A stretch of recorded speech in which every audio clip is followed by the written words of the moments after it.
Section 1. You will hear a woman asking about membership of a society. First, you have some time to look at questions 1 to 4.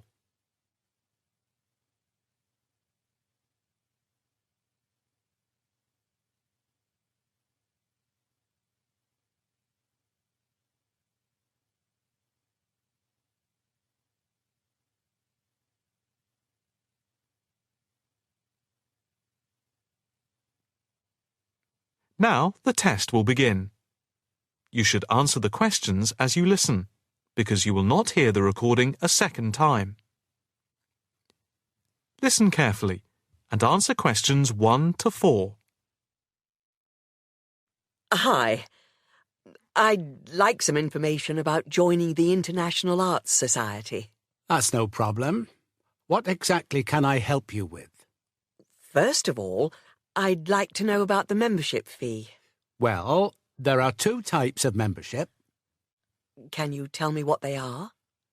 First, there is lifetime membership, which means that you can have access to all the facilities at the Society itself and all exhibitions.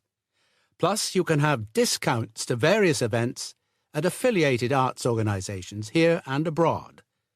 And on top of that, you can use the lifetime members' room. How much is that type of membership? Well, the lifetime membership fee is £1,537. OK. It's rather a lot to pay in one go. What about the other membership? The ordinary membership, that's £193 per year. That sounds a bit more reasonable. What does that entitle you to?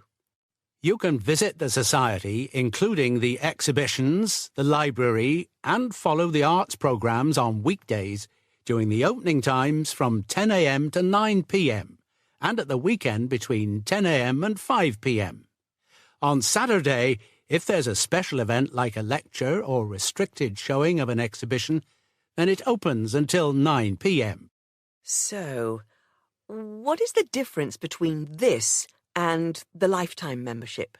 In the long run, you save money as you're making a one-off payment, and you have exclusive use of the lifetime members' room.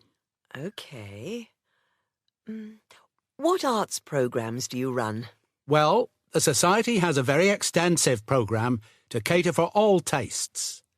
There's a series of exhibition rooms for the permanent collection of paintings, watercolours and sculpture. And then there's a new exhibition area which opened at the beginning of the year. And we run a series of courses and lectures to go with the exhibitions. Can I ask about the lectures? What is scheduled for this year?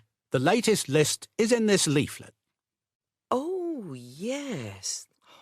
That looks very good. Are all the exhibitions, etc., free if I join? Yes, everything is free. That's fair enough. I think in that case I'll join.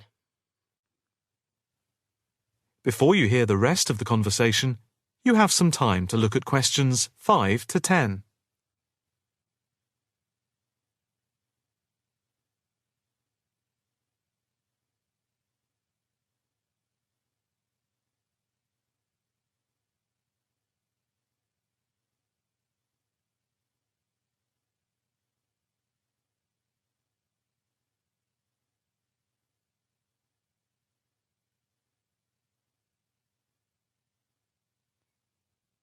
Now listen and answer questions 5 to 10.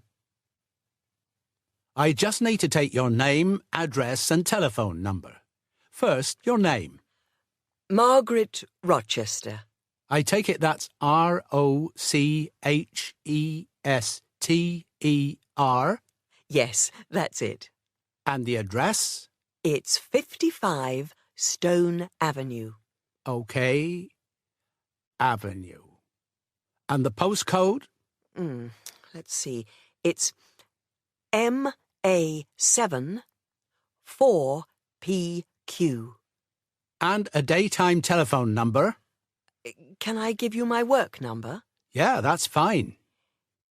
It's 0207 895 222 620 and the extension is 6633. Can I pay by credit card? Yes, of course. Do you want to pay for the full year at one time or by monthly instalments? You pay £4 extra a month if you pay by instalments. OK. I think I'll pay by monthly instalments. Right. If you just complete this form, then we can set up the monthly payments. OK. If you just put your PIN number in the machine, I can deduct the first month's payment. Right. That's gone through. Here's your card. I now just need to take your photograph over here, and then I can put it on your membership card. OK. That's it. I'll just print out your membership card. Right, here you are. Thank you. By the way, can I bring any friends to the Society exhibitions and lectures? With the ordinary membership, we can issue a day pass once a fortnight, which allows you to bring a friend in. But you have to accompany them. Thank you. Can I go in now? Yes. You just swipe your card here. That is the end of section 1. You now have half a minute to check your answers.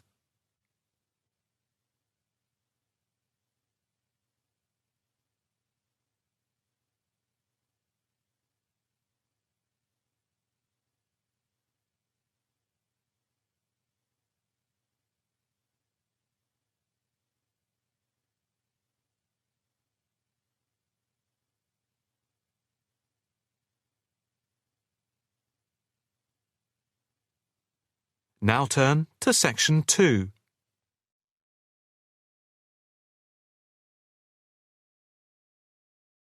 Section 2. You will hear a speech to a group of volunteers preparing for a town's anniversary celebrations.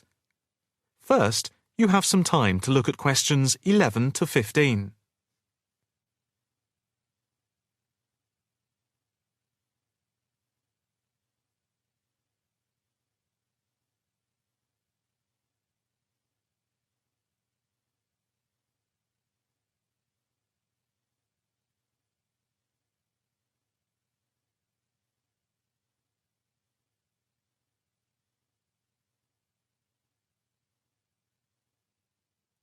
Now listen carefully and answer questions 11 to 15.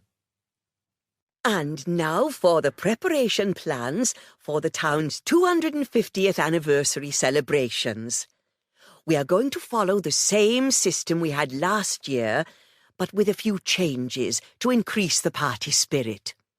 First of all, this time we are going to make the concert on the beach open to everyone without charge. This is because we have been given money by the council for the celebration, and also because last year we had so many problems with keeping people out who had not paid. And on top of this, people will not have to pay for refreshments either, as these are being donated.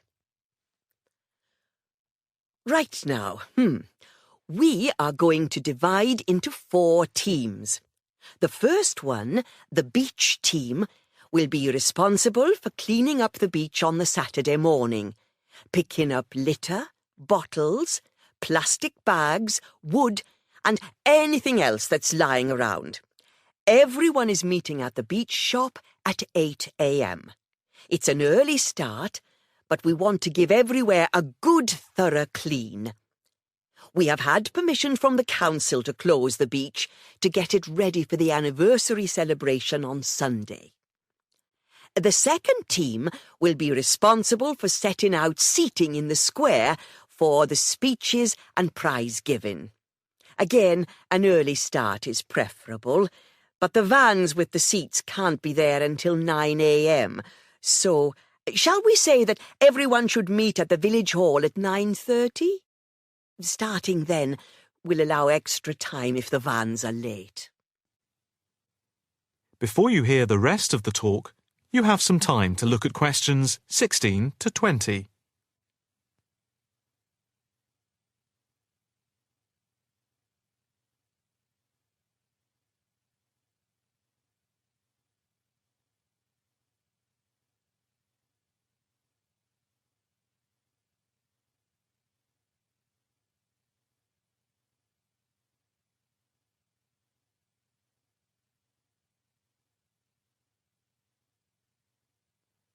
Now listen carefully and answer questions 16 to 20. Now, the third team will be the judges. For each of the various competitions, we will have 3 judges. On the whole, they will have had experience of judging before. There will be a boat race, a swimming competition, and the best fancy dress.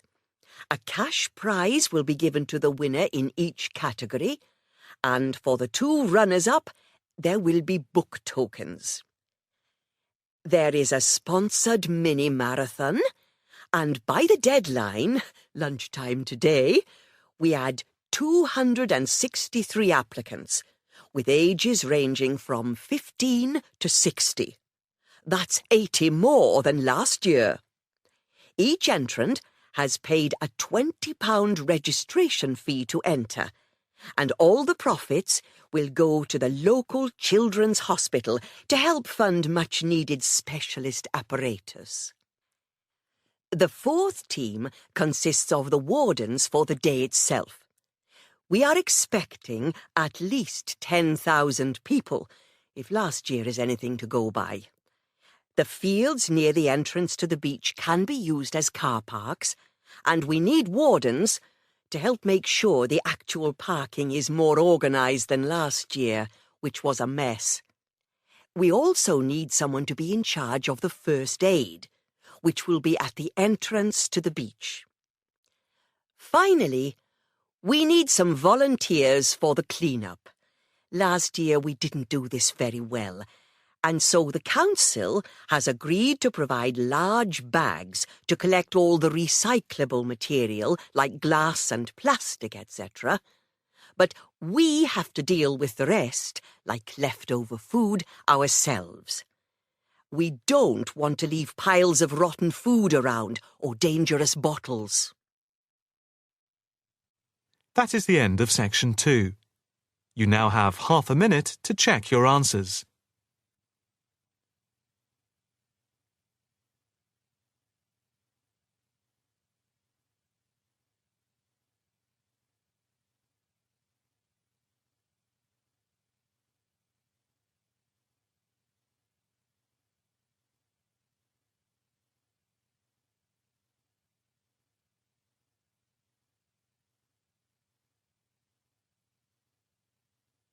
Now turn to section 3.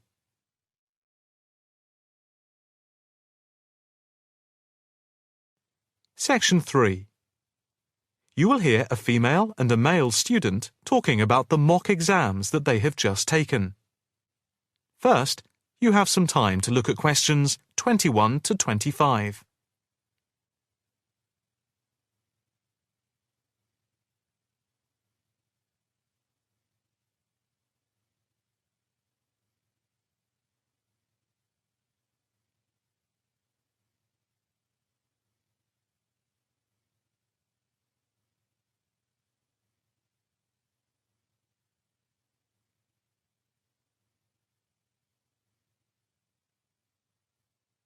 Now listen carefully and answer questions 21 to 25.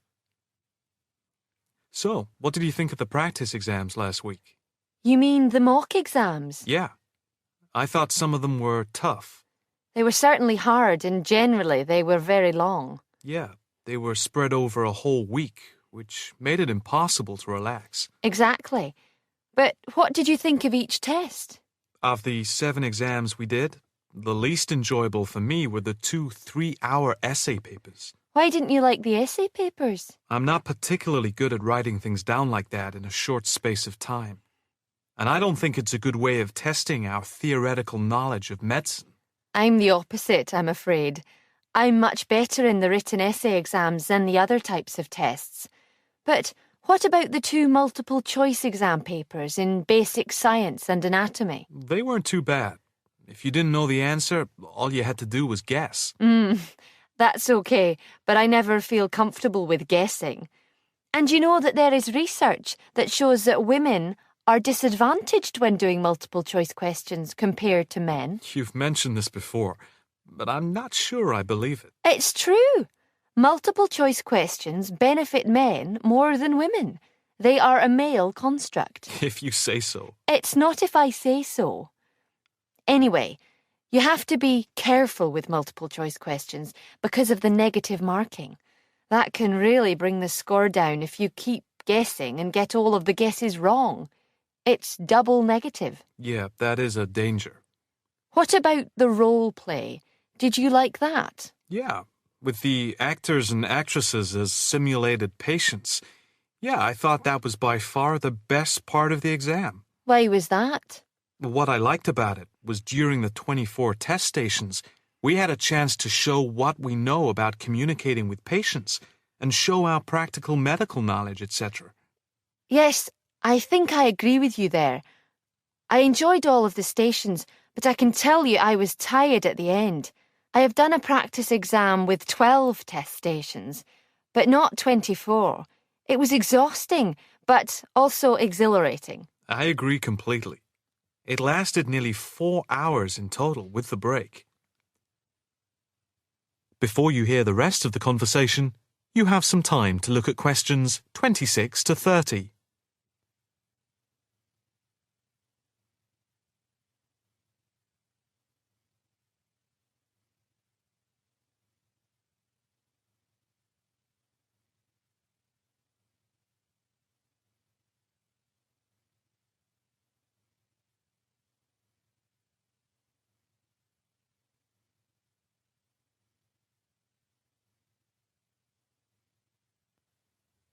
Now listen carefully and answer questions 26 to 30. What did you think of the other two exams? The two problem-solving tests? I didn't think I was going to handle them very well, but in the end, I think they went better than I thought they would. What I liked most was the test where we had to work in groups of 4, and to solve a problem, we had to prioritise actions. That was very interesting. I'm not sure that I did very well in that, though. Did you feel comfortable being in a group of 4 and having 4 examiners watching you as you discussed the problem? We did practice it several times before. You learn to forget that someone is watching you. But some people are better at speaking in group situations like that, and they get the best marks. The test doesn't just assess whether people can talk a lot. It's about showing you can listen, organise your thoughts, and then show you can be part of a team, allowing other people to speak. Well, we'll have to see how it goes. When do the results of the mocks come out? They said next week, and then it's the finals 2 weeks later. Yeah, we've got that to look forward to. What is the policy on resits? Why? Are you planning to fail? No, but, well, you know what I mean. The resits are held in September, and if there is any problem after that, it goes to appeal. We'll just have to make sure we don't fail any part of the whole examination. I certainly wouldn't want to do any of it again. Me neither. It's hard when you are not allowed to fail any of the exams. I bet they don't have that policy in any other subject. Probably not. That is the end of section 3. You now have half a minute to check your answers.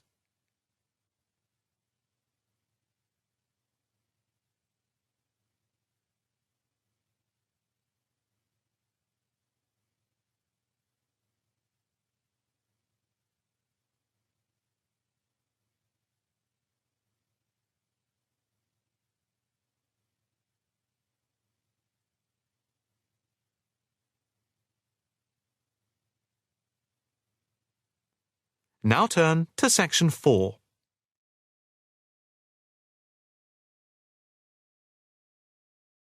Section 4. You will hear a talk on research in the Indian Ocean. First, you have some time to look at questions 31 to 40.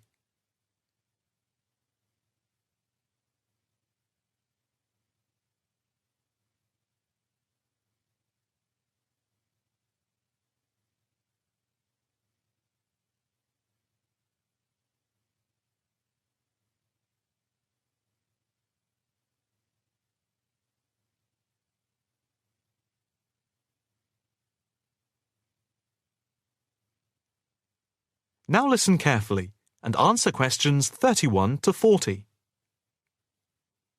In this, The first lecture in our series on the changing face of the oceans of the world, we are going to look at the Indian Ocean, into which the Oceanography Department at the Institute here in Australia has been doing pioneering research over the past 5 years. Let us start with some facts about the Indian Ocean to give you an idea of the scope and complexity of the enterprise we have undertaken. As you can see from the diagrams here on the screen, showing the relative size of the planet's 5 oceans, the Indian Ocean comes third after the Pacific and Atlantic Oceans, but is larger than the Southern Ocean and the Arctic Ocean. On this slide, you can see that the Indian Ocean is different from the 2 larger oceans in that it is landlocked to the north and does not extend into the cold regions of the North Pole. Covering some 73,440,000 square kilometres, the ocean constitutes approximately 1/7 of the Earth's surface and about 20% of the world's total ocean area. At the equator, it is around 6,400 kilometres wide, with the average depth being about 3,400 metres, and with the deepest point being the Java Trench at 7,450 metres. Flowing into the Indian Ocean, we have some of the world's greatest rivers. The Zambezi here, the Ganges here, the Indus, the Brahmaputra, and the Tigris-Euphrates just here. The 2 largest islands in the Indian Ocean, Madagascar, here off the coast of Africa, and Sri Lanka, here off the southern tip of India, are structurally parts of the continents of Africa and Asia, while islands like the Seychelles are exposed tops of submerged ridges. The Maldives are low coral islands, and Mauritius and Réunion are volcanic cones. The surface waters of the ocean are warm, except where the ocean touches the cold waters to the south. A network of scientists, mainly oceanographers and meteorologists from around the world, are monitoring changes in the ocean's temperature and acidity, especially where it meets the Southern Ocean, in order to see how global warming is having an effect on the waters there.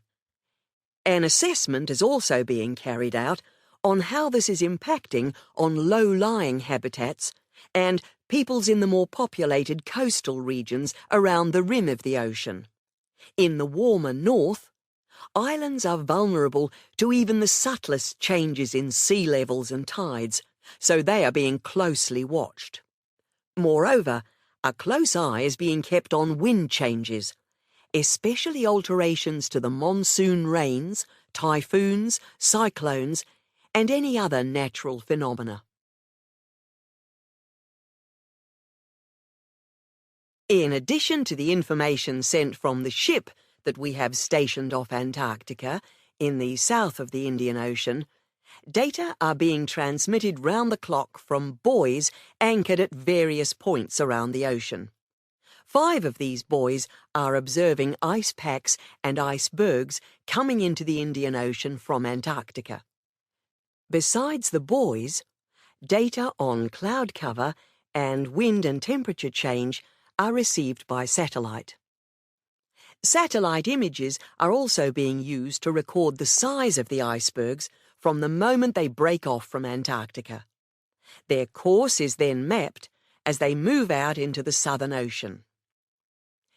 Here at the Institute, the raw data from the various sources are received and the information is then constantly processed by a bank of computers. Once the data have been collated, the next step in the process is the analysis by experts here and at centres around the world, looking for even the slightest shift in patterns of temperature, wind, and sea levels. In the light of the fact that this is a global enterprise, the Institute is staffed 24 hours a day with researchers working in shifts, and we are in constant contact with centres all around the world. In total, 900 experts from around the globe are involved in the programme. The work at the Institute is now into the 5th year of a 10-year data collection, which began in 2003. The analysis of the 5 years to 2008 will be published early in 2009. However, changes in patterns are already being noticed since the data have been gathered.